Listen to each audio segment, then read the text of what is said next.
Mga kabayan, May promo tayo hanggang May 3 lang to. So May 2 ngayon hanggang bukas na lang yung promo natin. Itong Habak de Bala, minus 800 pesos na to mga kabayan. Then kapag bumili kayo ng pampaswerte bundles natin, save 300 pesos, minus 300 na to. Ulitin ko, ito minus 800, minus 300. Hanggang bukas na lang mga kabayan, kaya humabol na kayo. Ito na lang din yung stocks ko sa Habak de Bala. Kaya, yun, kung sinong makakuha, kanila na yung products. Maraming salamat. Ang kwentong ito ay hangong sa totoong buhay. Mula ito sa isa nating kabayan na itago na lang natin sa pangalang G-Boy. Walang eksaktong taon, probinsya ng Capiz. Nang mga panong ito, mag-isang namumuhay si G-Boy sa kanilang lumang tirahan. Wala na ang mga magulang. Namatay ang mga ito sa isang sakit na kumalat sa kanilang lugar. Himalang nakaligtas si G-Boy na nooy 8 taong gulang pa lamang. Inalagaan ito ng kanilang kapitbahay na kalaunan ay umalis din sa lugar. Hindi siya nagawang isama dahil kapos sa pera. Dahil dito, pinili ng batang mamuhay mag-isa. Kahit papano ay may kaalaman sa mga gawaing bahay si G-Boy. Kung pagkain lang din naman ang pag-uusapan, may malawak na bakuran ang kanyang mga magulang na punong-puno ng tanim ng gulay, prutas, at mga bungang ugat. Gaya ng patatas, kamoteng kahoy at marami pang iba. Sa murang edad ay natuto si G-Boy na tumayo sa sariling paa.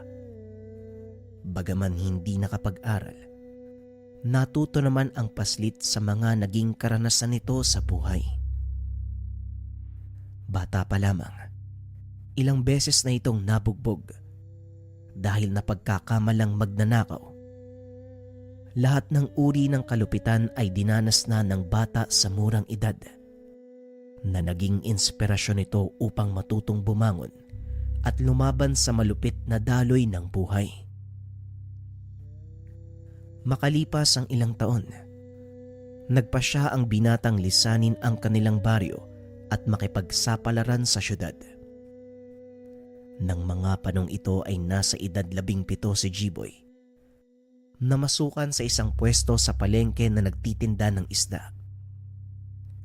Bagaman hindi ganong kalaki ang kita, mas mabuti na din ito kaysa wala siyang ipanglalaman sa sikmura. Masaya sa ganitong pamumuhay si G-Boy. Hindi nito inakalang magbabago ang kanyang buhay dahil sa isang matanda. Minsan isang madaling araw naghahanda ng pwesto ang binata. Ilang minuto na lang ay dadagsana ang mga tao, kaya nagsimula na itong maglatag ng tindang isda. Habang ginagawa niya ito, isang matanda ang dumaan sa kanyang harapan.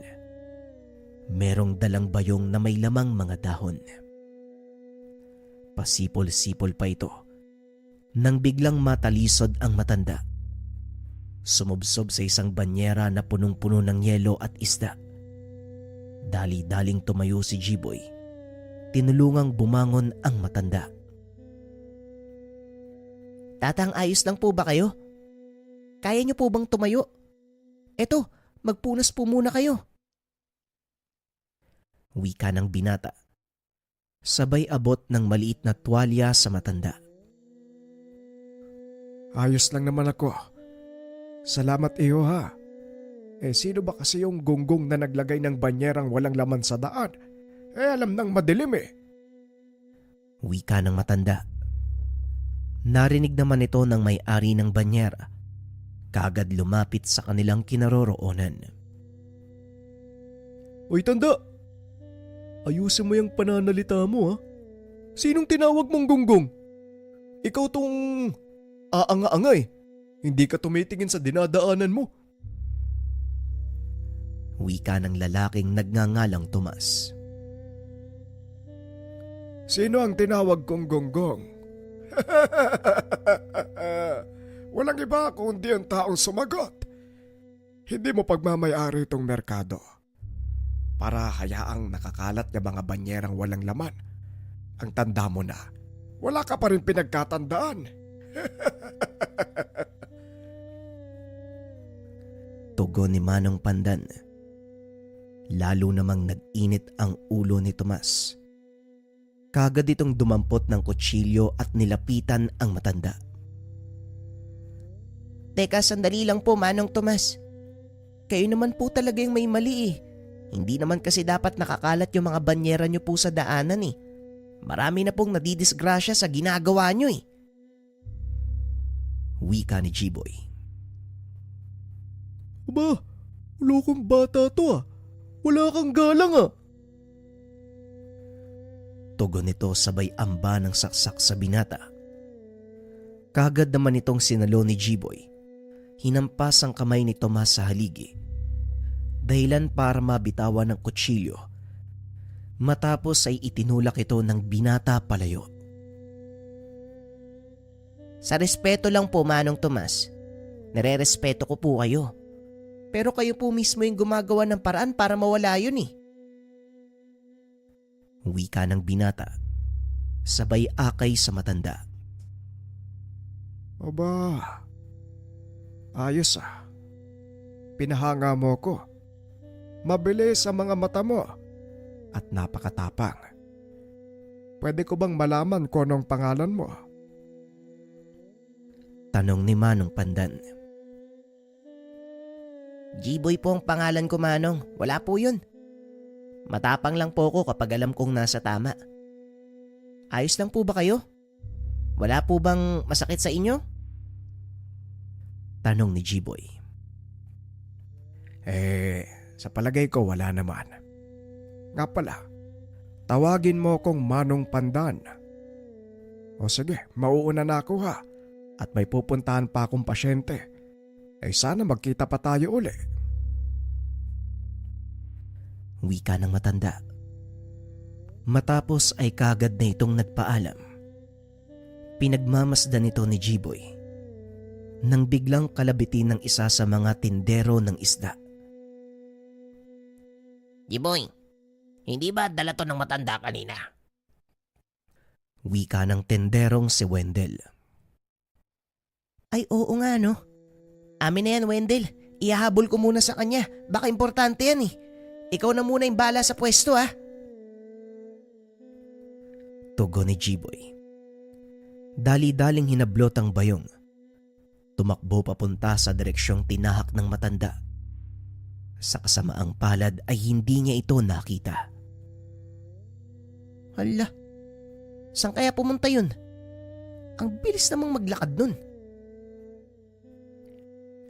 Wika ng binata sa sarili. Napagpasya nitong bumalik na lang sa kanyang pwesto. Saktong naroon na ang amo. Medyo natigilan ang binata dahil kausap nito si Tomas at mukhang nag-iinarte na may masakit sa kamay. O J-Boy, mabuti naman at nandito ka na. Ano tong sinusumbong sa akin ni Tomas? Binalian mo daw siya ng kamay. Kahit kailan talaga, basagulero ka no? Wika ng amo na si Mang Dodong. Yung po ba yung kwento sa inyo ni Manong Tomas? Sinabi din ba niya na kamuntikan niyang masaksak ang isang matandang natisod sa mga nakalat niyang banyera? Tugon ni G-Boy. Huh? Napakasinungaling mo talagang bata ka. O boss, huwag ka maniwala dyan. Hindi po totoo yung sinasabi niya. Wika namang Tomas. Bigla namang sumingit sa usapan si Wendell. Ako, Tomas, kahit kailan talaga napakasinungaling mo. Umamin ka na. Marami ang nakakita sa ginawa mo. Mali ka na nga. Ikaw pa yung may ganang gumawa ng kwento. Wika ni Wendell.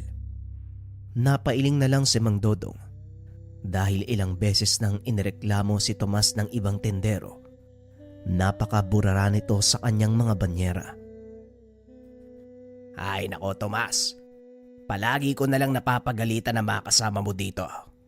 Siguro, Huling araw mo na to. Huwag ka na magtitinda bukas ha. Dahil hindi na kita babagsakan. Kung gusto mo, maghanap ka ng sarili mong pwesto. Huwag dito sa tindahan ko. Ang sakit mo sa ulo. Ikaw ang pinakamatanda sa mga kasama mo. Ikaw pa tong hindi marunong magrespeto. Tugon ni Manong Dudong. Matapos pagalitan ang mga tauhan, kaagad na itong nagpaalam na umalis. Ikaw na munang bahala dito ha. Kailangan ko lang pumunta sa bangko para magdeposito ng pera. Wika ni Manong Dudong. Kung hindi nyo na itatanong, isa sa pinakamalaking komprador ng isda sa lugar ang amo ni Jiboy. Kadalasang siya ang pinagkakatiwalaan nito sa mga koleksyon ng ibang pwestong sakop ng amo. Pagkaalis nito, muling nilapitan ni Tomas ang binata. Ang laki ng kamalasang dala mo sa akin, Jiboy ah. Hindi pa tayo tapos. Huwag ka lang talagang magpapakita sa akin na nag-iisa ka. Wika ni Tomas at kaagad itong naglakad palayo. Napakamot na lang ng ulo si Jiboy dahil sa ikinilos ng matanda. Pagsapit ng hapon habang nagliligpit ng mga walang lamang banyera, nakita nitong dumaan si Tomas. Masama ang titig sa kanya, ngunit tinanguan pa din niya ito. Matapos maglinis ng pwesto ay kaagad nang umuwi si Jiboy. Habang naglalakad ay nakasalubong niya si Tomas. Jiboy, mukhang talagang sinasadya ng tadhana na magkita tayo, no? Siguro naman, natatandaan mo yung ginawa mo, di ba? Napahiya ako kanina eh. Wika ni Tomas. Sabay labas ng kutsilyong nakasuksok sa kanyang likod. Manong Tomas, hindi ka pa din ba nadadala? Ilang beses nang nangyari yung ganitong eksena. Tugon ni Jiboy. Maglalakad na sana ito papaalis. Biglang may humataw sa kanyang batok, dahilan para bumagsak ito sa lupa. Pinagsasaksak siya ni Tomas hanggang sa makitang hindi na kumikilos ang binata. Dali-daling tumakbo ang mga ito papalayo. Iniwan ang katawan ni Jiboy. Unti-unting nagdidilim ang paningin ng binata hanggang sa tuluyan na itong mawalan ng ulirat.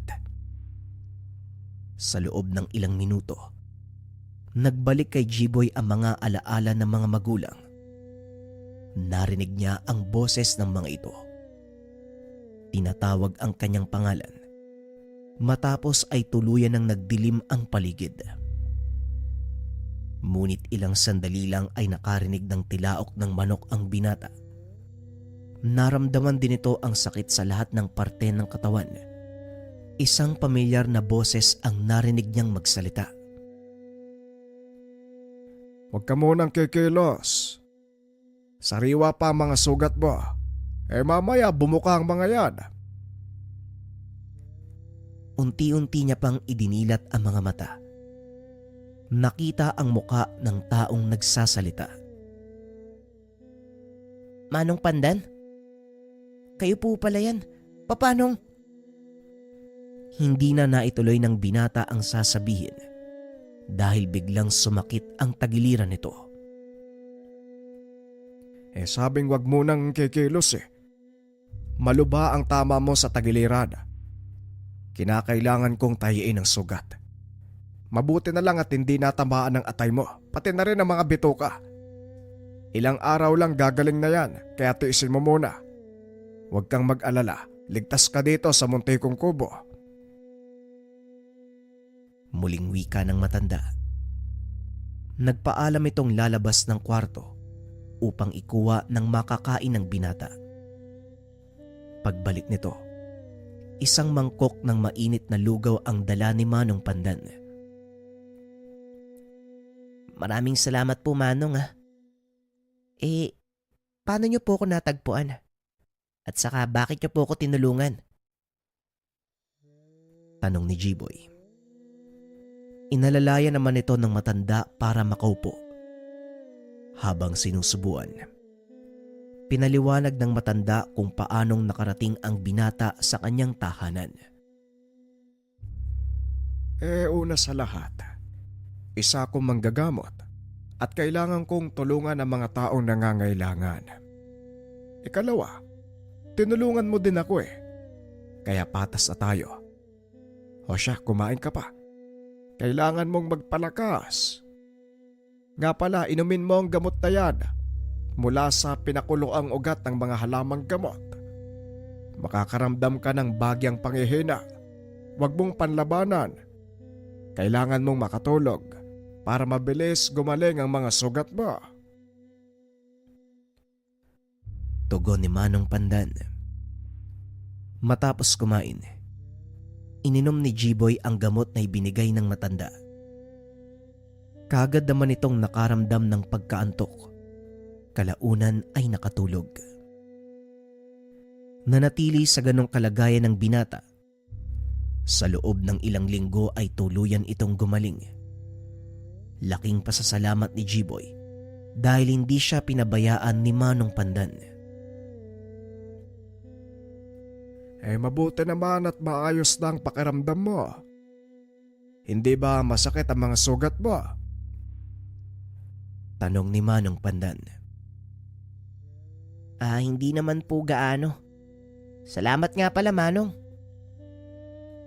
Tugon ni G-Boy. Ilang ulit ka nang nagpapasalamat. Mamaya singilin kita. May bako. Ano palang balak mo? Hindi ka naman pwedeng bumalik sa dati mong trabaho. Delikado ang buhay mo doon. Tanong ni Manong Pandan. Napaisip naman ang binata sa sinabi nito. Ang totoo, Manong, hindi ko alam kung anong gagawin ko ayoko naman pong maging pabigat sa inyo. Tugon ni G-Boy. Kaso, ayoko din namang mapahamak ka. Ang totoo, hindi ka naman magiging pabigat sa akin Hindi naman kita pinapasan. Muling wika ng matanda at kagad itong tumayo. Pumasok sa kwarto. Maya-maya ay lumabas din ito at may dalang lumang libro. Ano po yan, Manong? Listahan po yan ng utang ko sa'yo, no? Tanong ni G-Boy.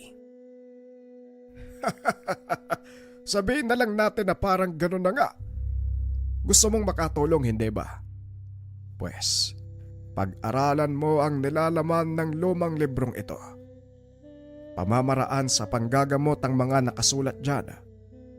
Kahit hindi ka marunong bumasa, alam kong maiintindihan mo ang laman ng libro. Tugon ni Manong Pandan. Iniwan siya mag-isa sa sala. Binuksan nito ang aklat. Nakita ang mga nakasulat. Kahit papano ay nauunawaan naman ito ni G-Boy. Sa naunang mga pahina, tungkol sa mga halamang gamot ang nakasulat, mga bisa, at kung para saan ang mga ito. Ngunit habang tumatagal ang pagbabasa ng binata, napansin niya ang mga salitang hindi maunawaan. Kasama ng mga ito ang mga simbolong noon palang nakita ng binata. Tumayo ito upang lumabas ng bahay. Nakitang nagpuputol ng mga ugat ng kung anong halaman si Manong Pandan. Sandali lang po, Manong, may itatanong lang po ako. Maaari niyo po bang sabihin sa akin kung para saan ang mga simbolong to? Hindi ko pa rin po maunawaan ang mga nakasulat Biglang napahinto sa ginagawa si Manong Pandan. Tinignan ang sinasabi ng binata. Orasyon ang tawag sa mga katagang yan. Yung mga simbolo ay pentagramo. Sa bawat orasyon, may isang pentagramong nakatalaga. Sa susunod ko na ituturo sa iyo mga bagay na yan. Sa ngayon, paggawa muna ng mga banyos at gamot mula sa halaman ang pagtuunan mo ng pansin. Tugon ng matanda. Inutusan din ito si Jiboy na kunin ang bayong na naglalaman ng mga lamang gamot. Kaagad itong dinala sa kanya ng binata. Isa-isang pinakilala ni Manong Pandan ang laman ng bayong. Mula sa mga dahon, balat ng mga puno, ugat at baging. Isa sa mga ito ang nakaagaw ng pansin ni Jiboy. Teka Manong, ano naman po yung kahoy na to? Bakit may krus sa pinakagitna? Tanong ni Jiboy. Sinukuha ng tawag sa sangang yan. Mabisang pampasuko sa mga engkanto. Tugon ni Manong Pandan habang isinisilid ang mga lamang gamot sa bayong. Mga engkanto po. Akala ko po ba organikong manggagamot lang kayo? Bakit may mga ganitong uri kayo ng gamit? Tanong ng binata. Kung minsan, hindi natin may iwasang makaharap ang mga ganitong uri ng kaso at ang mga orasyong nakita mo kanina nakalaan para sa ganong pagkakataon. Pagpapaliwanag ng matanda. Kung ganun, pag-aaralan ko din yung mga orasyon, Manong. Gusto ko pong matuto kung paano magpalayas ng mga engkanto eh.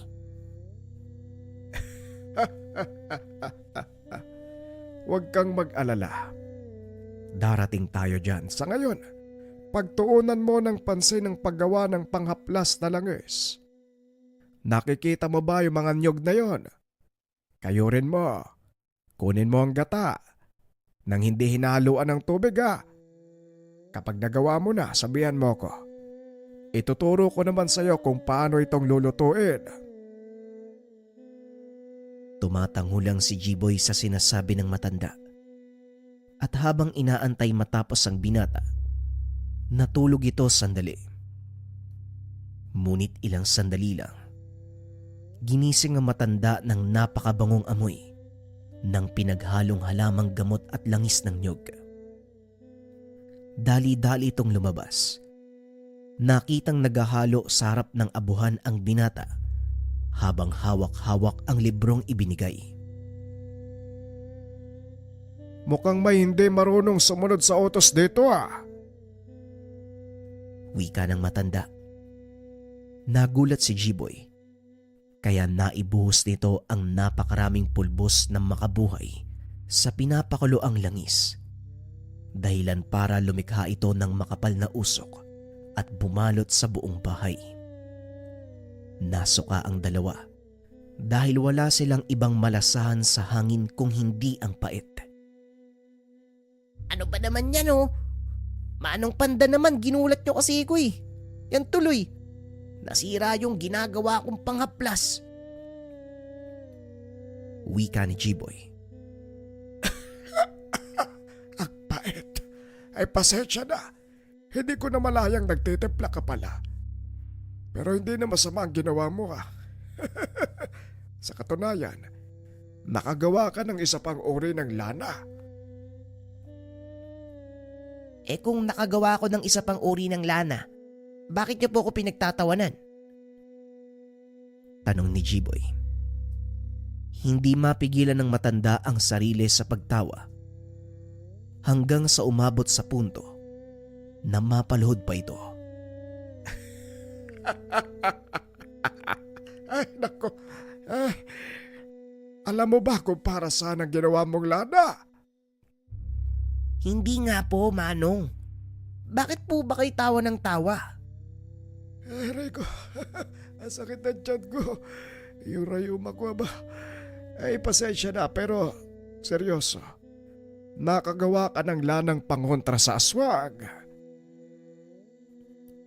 Napakamot ng ulo ang binata.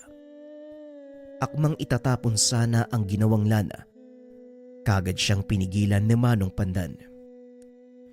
Ay teka, sandali. Bakit mo naman itatapon yan? Alam mo, sa organikong panggagamot, walang problema kung maparami ang lagay mo ng isang sangkap. Maliban na lang kung kailangan mo itong ipainom sa pasyente. Pero sa kasong ginawa mong panghaplas ayos lang yan. Kaya palamigin mo yan at ilagay sa sisidlan. Wika ng matanda.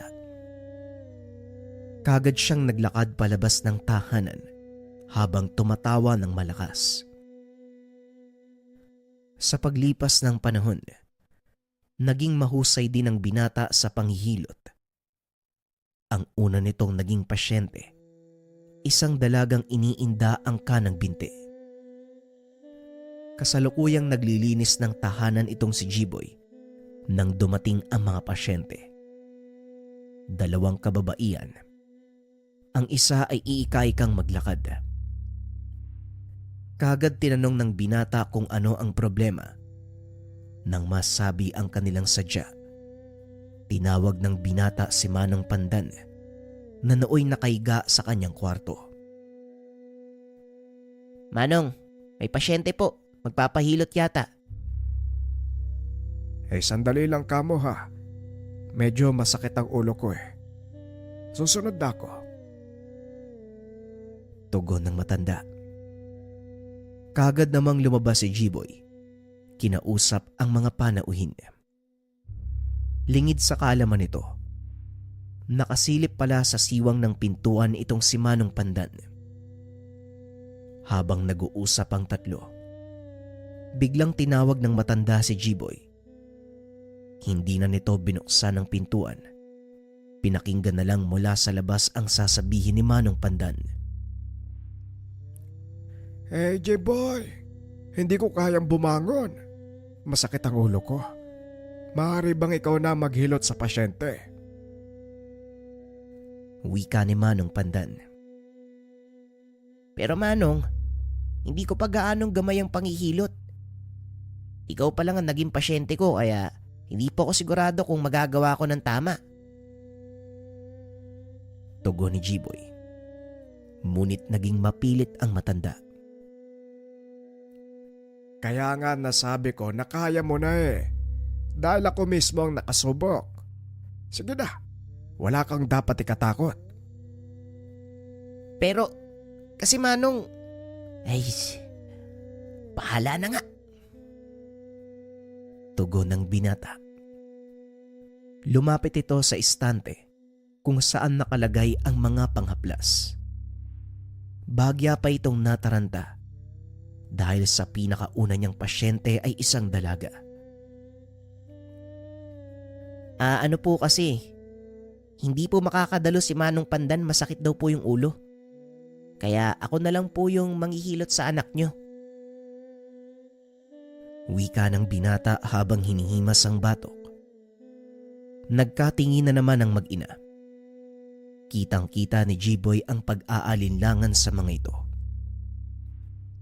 Ilang minuto pa ay lumabas ng kwarto si Manong Pandan. Medyo natawa ang 2 kababaihan dahil may kung anong nakatapal sa ulo ng matanda. Pasensya na kayo hindi ako maaaring manghilot Pero huwag kayong mag-alala. Subok na ang aking estudyante. Sisiguraduhin ko sa inyo na mas magaan ang kamay niya sa panghihilot. O J-Boy, simulan mo na. Wika ni Manong Pandan. Naupo si Jiboy sa harap ng dalaga. Humingi ito ng paumanhin. Bagyang natawa ang dalaga at nagsalita. Bakit ka naman humingi ng paumanhin? Trabaho mo yan, di ba? Huwag kang mag-alala, may tiwala naman ako sa'yo Oh, eto yung binti ko Wika ng dalaga. Bagyang itinaas ang suot na saya. Sabay patong nito sa binti ni Jiboy. Nanlamig ang binata. Hindi nito magawang ikilos ang mga kamay. Nakatitig lang ito sa binti ng dalaga. Naku, por Diyos por santo. Ang puti. Ang laki pala ng pamamaga nito Ano yun? May sinabi ka ba? Jiboy ang pangalan mo, di ba? Nag-angat ng tingin ng binata. Sunod-sunod na tango ang isinagot sa dalaga. Gamunggo ang pawis nito. Hindi pa man nagsisimula sa kanyang panghihilot. Oo. Ay, G-Boy ba ang Oo, G-Boy ang pangalan ko. Tugon ng binata. Alam mo G-Boy, wala ka namang dapat ikatakot eh. May permiso ko ang paghawak mo sa binti ko. Kaya sige, lutin mo na. Nga pala, Angie ang pangalan ko. Muling wika ng dalaga. Bagyang nawala ang kaba ni G-Boy. Nagsimula na itong maglagay ng pangaplas sa kanyang palad.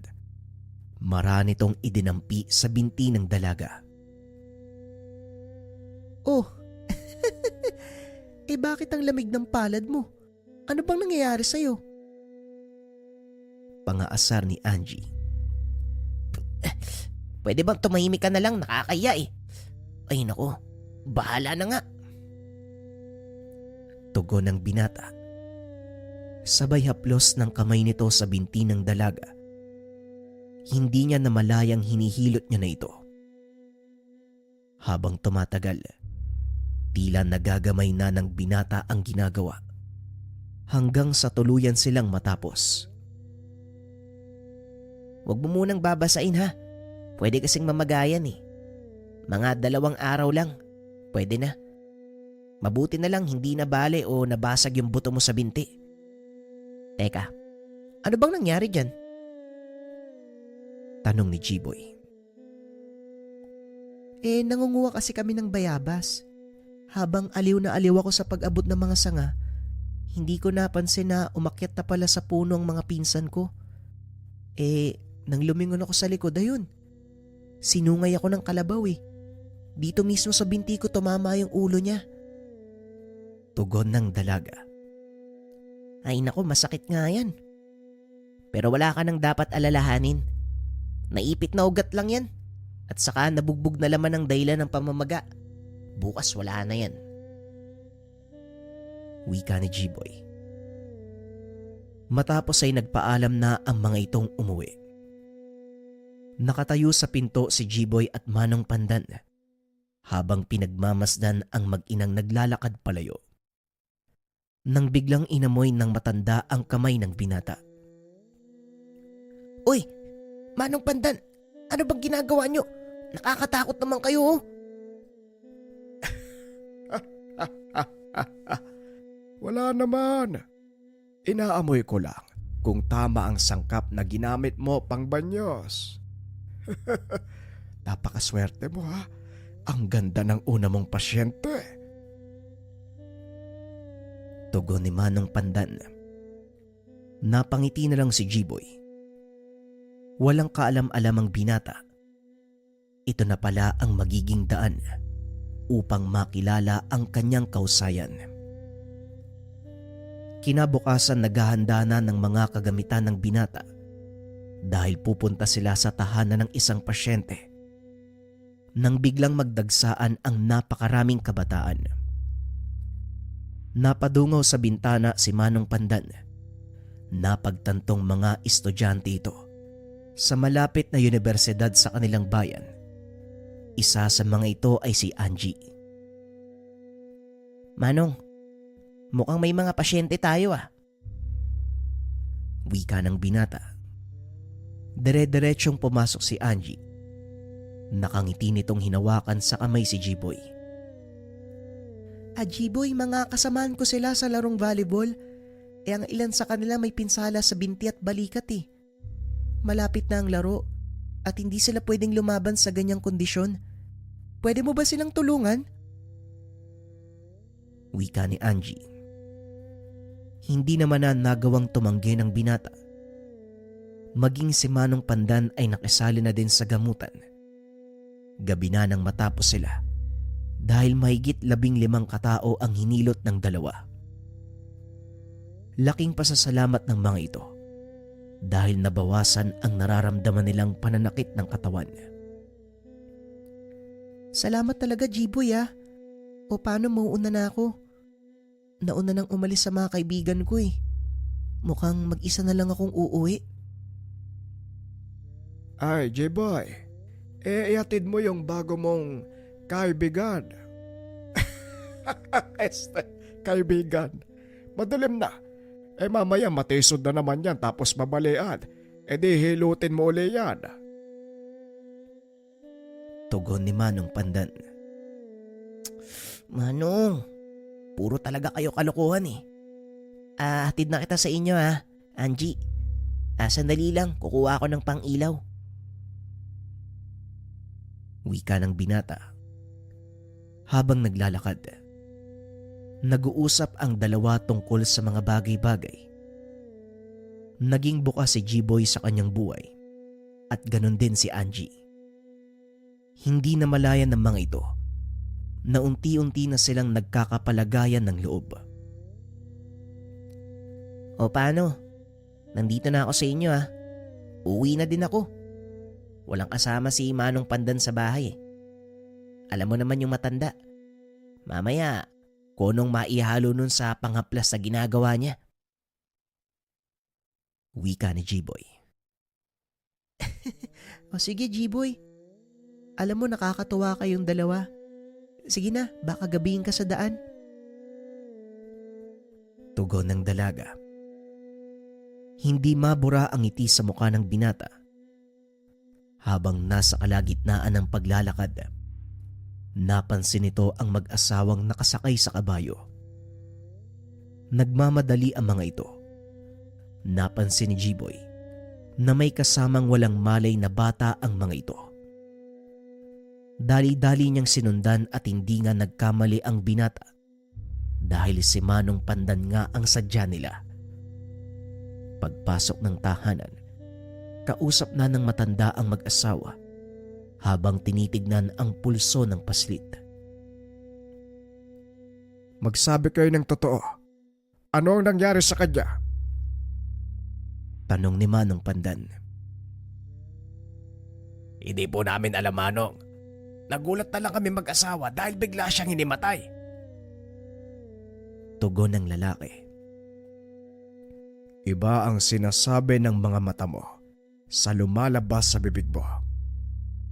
Ngayon, kung gusto mong matulungan ng anak mo, magsabi ka ng totoo. Muling wika ni Manong Pandan. Nagkatinginan ang mag-asawa. Tila nag-aalinlangang magsalita. Ngunit sa uli, napilitan din ang mga ito na magsabi ng katotohanan. Isa pong mangkukulam ang may gawa nito sa amin. Nakalitan po ng asawa ko. Pero hindi po namin nakalain na aabot sa ganito.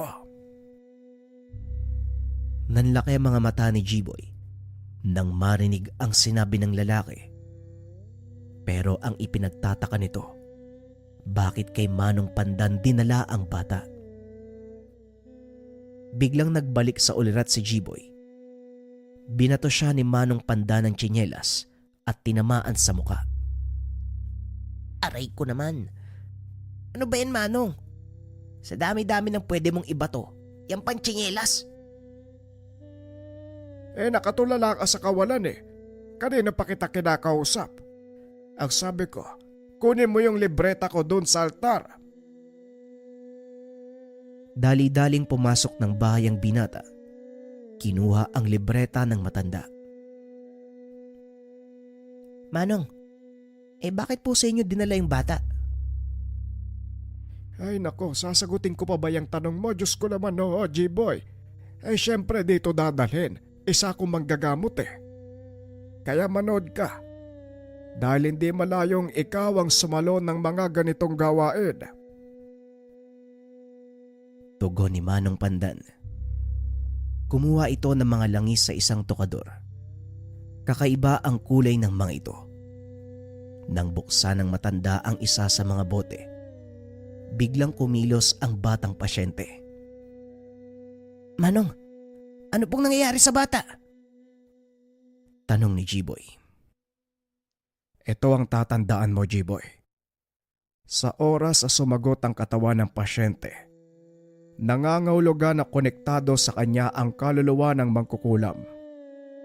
Ang langis na ito, mabisang pangontra sa mga sumpa nila. Dahil bukod sa mga sangkap nito, may taglay ding makapangyarihang orasyon ng langis.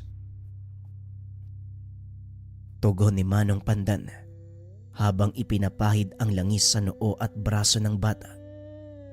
Nag-uusal ng mga dasal ang matanda habang iniiip ito sa katawan ng bata. Ilang sandali pa ang nakalipas. Biglang dumilat ang mata ng pasyente. Inikot ang tingin sa paligid. Manong, ano na pong nangyari sa bata? Bakit parang nagising na siya? Tanong ni G-Boy. Hindi pa nagigising ang bata. Kumikilos ito dahil nasa loob ng katawan niya ang kaluluwa ng mangkukulam. Tugon ng matanda. Nagsimula na itong makipag-usap sa sumanib na kaluluwa. Nung una ay hindi ito nagsasalita. Ngunit nang ilapat ni Manong Pandan ang kanyang daliri sa dibdib ng bata, bigla itong napasigaw at nagmura. Hindi makapaniwala si G-Boy na nagawa ito ng matanda. Ibinaling ng binata ang atensyon sa mga ginagawa ni Manong Pandan. Masuring pinag-aralan ang mga kilos nito. Sa tuwing magbubukas ng pahina ng libreta ang matanda, tinatandaan nito ng binata, lalo na ang mga simbolo at dasal na kaakibat nito. Biglang nawala ang konsentrasyon ni G-Boy nang marinig nitong magsalita ang nakasapi. Wala ka ba gagawa sa kasalukuyan mong kalagayan, tanda? Hindi mo ko kayang patayin. Sa ngayon nahayaan kitang manalo. Pero sa susunod na magkabanggaan tayo, sisiguraduhin kong kaluluwa mo ang hihilahin ko papunta sa impyerno. Wika ng mangkuulam. Matapos ay biglang nawalan ng malay ang binata. Dali-dali namang nagbuklat ng pahina ng libreta si Manong Pandan. Nakita ni G-Boy na ang dasal na inuusal nito ang panunumbalik ng kaluluwa ng isang tao. Matapos iihip ni Manong Pandan ang dasal sa noo at katawan ng bata, bigla itong dumilat at umiyak. Huminga ng maluwag ang matanda dahil sa pagkakataong iyon alam niyang ligtas na ang pasyente. Huwag na muna kayong uuwi ha. Magpalipas kayo ng gabi dito dahil mapanganib para sa bata. Maaaring nag-aabang sa malapit ang kumulam sa kanya. G-Boy, ihanda mo ang silid para sa kanila. Maghahanda na ako ng hapunan. Wika ni Manong Pandan. Ngunit nang tumayo ito, bigla siyang nawala ng balanse at muling napaupo. Manong, ano pong nangyari sa inyo? Napagod lang siguro ako sa panggagamot. Maaari bang ibalik mo muna sa sisidlan nitong libreta at langis ko? Magpapahinga lang ako sandali. Tugon ni Manong Pandan. Kaagad namang kinuha ng binata ang libreta. Inilagay sa kanyang bulsa. Kumuha ng tubig at ipinainom sa matanda. Matapos magapunan, nagpahinga na ang mga panauhin. Habang silang dalawa naman ay naiwan sa sala, naghahanda ng mga halamang gamot na gagamitin sa paggawa ng mga lana. Dito lang umiikot ang buhay ng dalawa. Sa araw ay pupunta o tatanggap ng pasyente. Kinagabihan, muling gagawa ng mga panghaplas. At tuwing Biyernes ng hapon, papasok sa kagubatan upang mangalap ng mga sangkap. Habang naghihimay ng mga ugat, hindi maiwasan ni G-Boy na magtanong tungkol sa nangyaring gamutan. Manong, bakit ka nga pala nanghina kanina? Napaangat ng tingin ng matanda. Mabuti naman at naitanong mo. Akala ko mananahimik ka na lang eh. Ganito kasi yan, J-Boy. Ang paggamit ng mga orasyon, nangangailangan din ng espiritual na enerhiya na nagmumula sa taong nag-uusal nito. Kapag napasobra ang ginamit mong enerhiya, maaari kang manghina at kung minsan mamatay. Lalo na kapag masyadong malakas ang kalaban mo sa kumbate. Kumbate. Ano naman po yun, Manong? Ang kumbate, isang forma ng pakikipaglaban gamit ang isipan o hindi kaya espiritual na lakas. Bilang albularyo, ito ang madalas nating gawin. Hindi madali makipagkumbate, lalo na kung hindi mo alam ang kainaan ng kalaban, J-Boy. Kaya ito ang dapat mong matutunan. Pag-aralan mo kung paanong basahin ng kalaban. Pero mukhang mahirap po yan, Manong ah. Susubukan ko po. Sisiguraduhin ko lalampasan kita. Sa estado mo ngayon, hindi malabong mangyari ang sinabi mo, iho. Magsikap ka lang at sa huli, magtatagumpay ka. O siya, kung tapos ka na dyan, pwede ka na magpahinga. Bukas, maaga pa tayong pupunta ng bayan. Kayo din po, Manong. Nakakapagod po yung araw na to eh. Kaya magpahinga na po kayo. Pag-uusap ng dalawa. Habang nakaiga, pilit iniisip ng binata ang mga sinabi ni Manong Pandan. Alam nitong may malalim na kahulugan ang mga salita ng matanda. Para kay G-Boy, hindi na kailangang magsalita pa ng maestro. Huwag po kayo mag-alala, Manong. Ako na po ang bahala. Bulong nito sa sarili habang unti-unting inaagaw ng antok ang kanyang ulirat. Kinabukasan, maagang nagising at naligo ang binata at habang nagsasabon ng katawan, hindi nito namalayang nasa likod pala niya si Angie. Mukhang ang saya mo ngayon, G-Boy ah. Wika ng dalaga. Biglang nabitawan ng binata ang sabon dahilan para mahulog ito sa balon. Anak ng tipaklong ka naman, Angie. Bakit bigla kang sumusulpot? At saka, ang layo-layo ng balon na to, bakit nandito ka? Wala bang tubig sa inyo? Tanong ni G-Boy. Hindi naman sa ganun, sinadya talaga kita eh. Kasi may ilalapit sana ako sa'yo. Tapusin mo nga muna yung pagligo mo tas saka natin pag-usapan. Mauna na ako sa bahay nyo ha. Tugon ng dalaga. Dali-dali namang nagbanlaw ang binata. Kahit hindi pa ito tapos magsabon. Wala din siyang pagpipilian dahil nahulog na nga ito sa balon. Pagkarating sa tahanan, masayang nag-usap sina Manong Pandan at Angie. Nagmadali itong pumasok sa silid at nagbihis. Matapos ay lumabas ng sala upang harapin ang dalaga.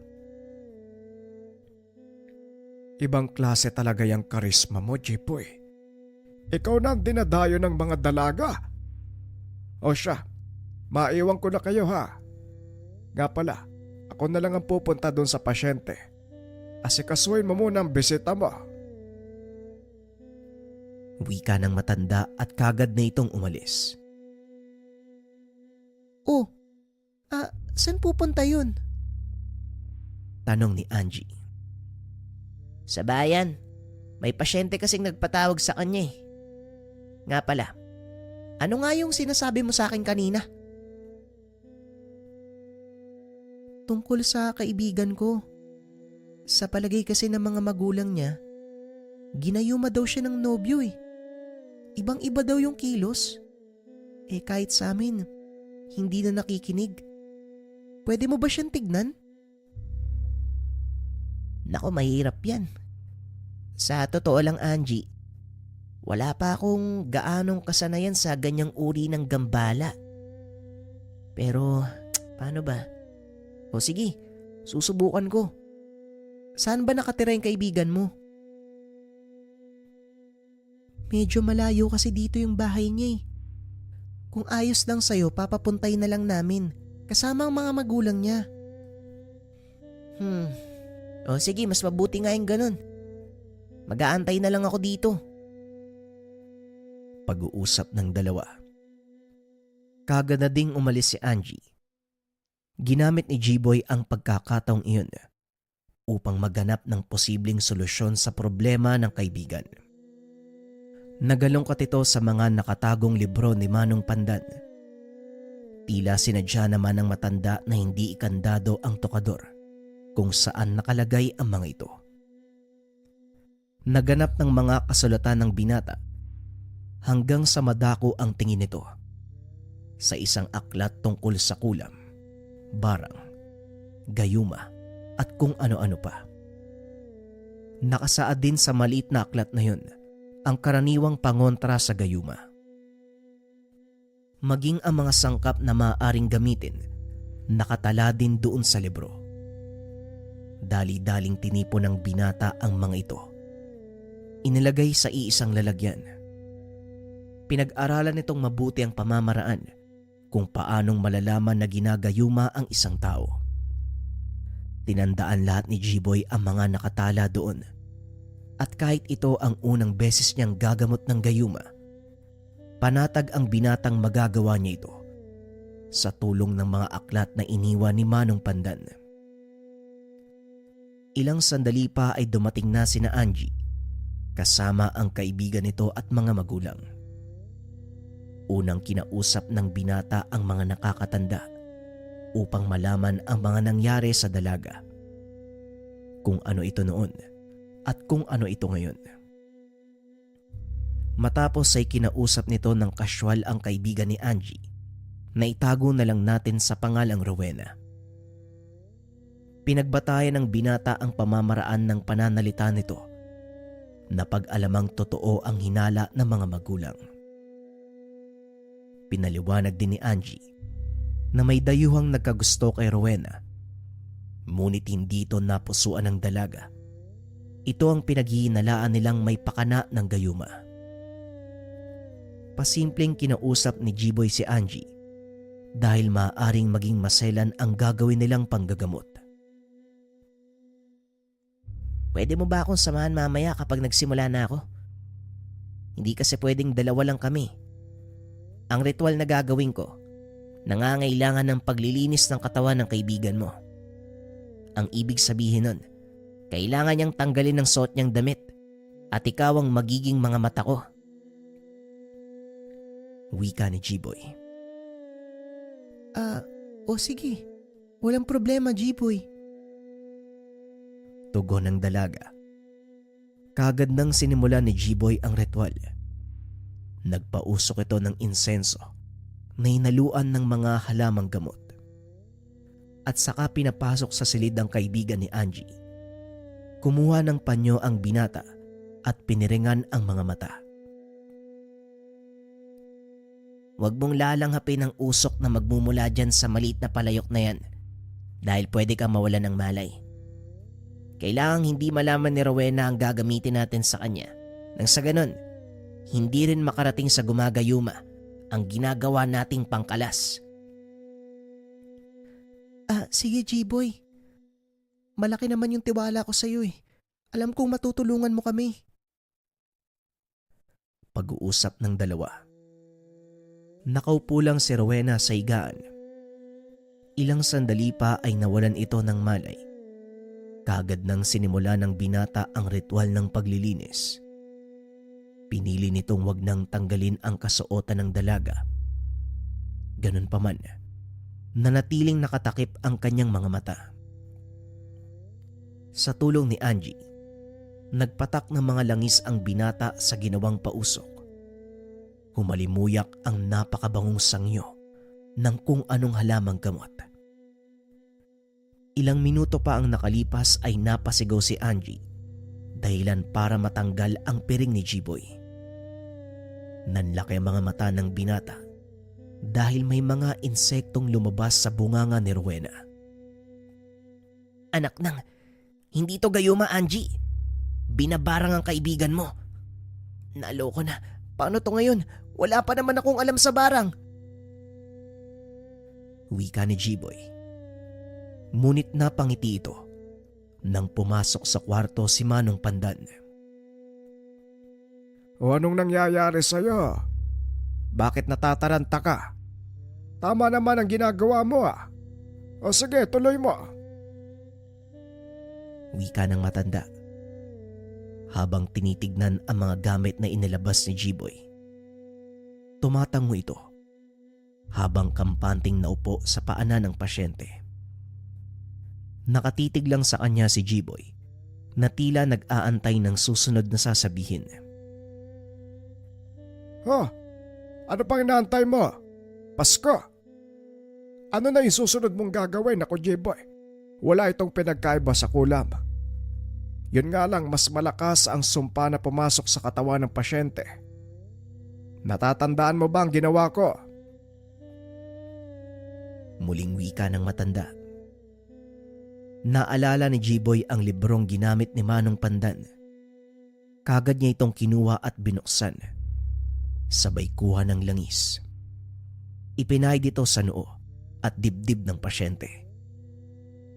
Marahang inusal ng binata ang mga dasal na nakasaad habang nakalapat ang kanang kamay sa simbolong katabi ng dasal. Matapos ay inihip ito sa noo ng dalaga. Biglang nakaramdam ng panandaliang pagkahilo ang binata. Dali-dali naman itong inalalayan ni Manong Pandan. Ganyan talaga, J-Boy. Panandalian lang yan. At sa oras na masanay ang katawan mo, mawawala din ang pagkahilo mo. Kaya ituloy mo na. Nasa kalagitnaan ka na ng proseso.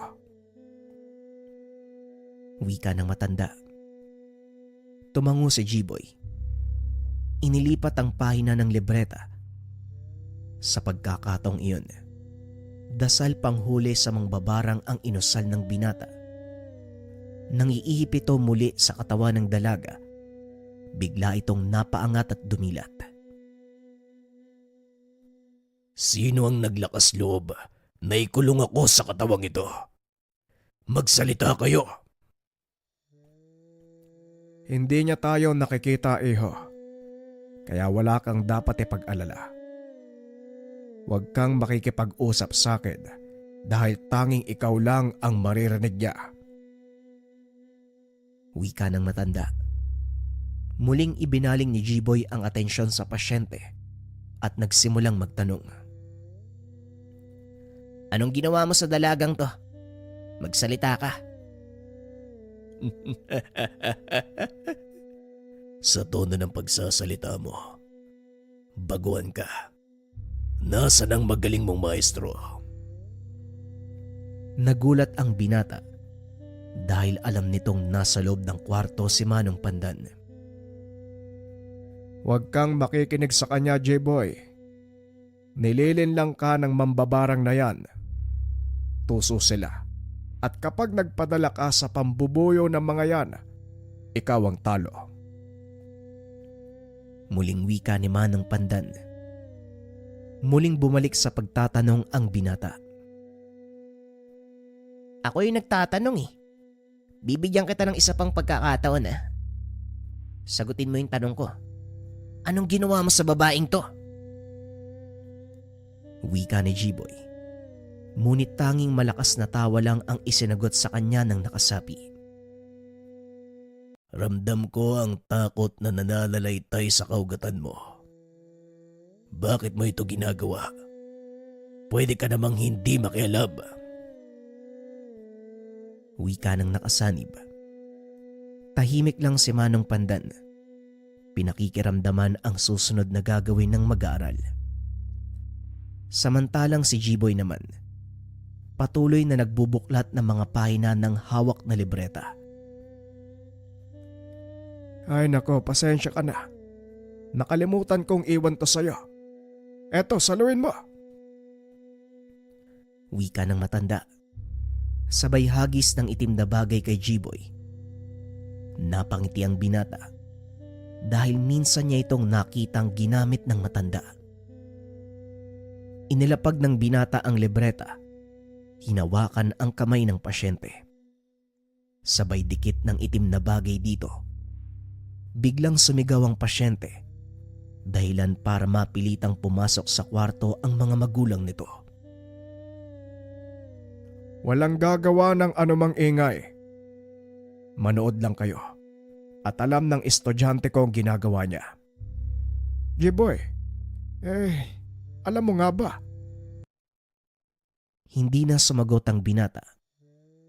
Ngumiti lang ito sa matanda at muling nagtanong sa nakasapi. Ano? Magsasalita ka ba? O mas ididiin ko pa tong hawak ko? Tanong ng binata. Panay iling ang pasyente. Halata sa mukha nitong nahihirapan siya sa ginagawa ni Jiboy. Kahit anong gawin mo, hindi ko napapakawalan ng dalagang to. Ipinangako na sa akin ang kaluluwa niya, kaya huwag ka nang makikialam. Tugon ng nakasanib. Sabihin mo sa akin kung sinong may gawa nito sa dalaga. Muling tanong ni Jiboy, sabay diin ng hawak na gamit. Tama na, nasasaktan ako. Sige na, magsasalita na ako. Tugon ng nakasanib. Naupo ang binata sa tabi ng pasyente, ngunit hindi nito binitawan ang kamay ng dalaga. Sige, magsalita ka. Siguraduhin mo lang na tama ang lahat ng sasabihin mo. Dahil kung hindi, pupugutan kita ng ulo.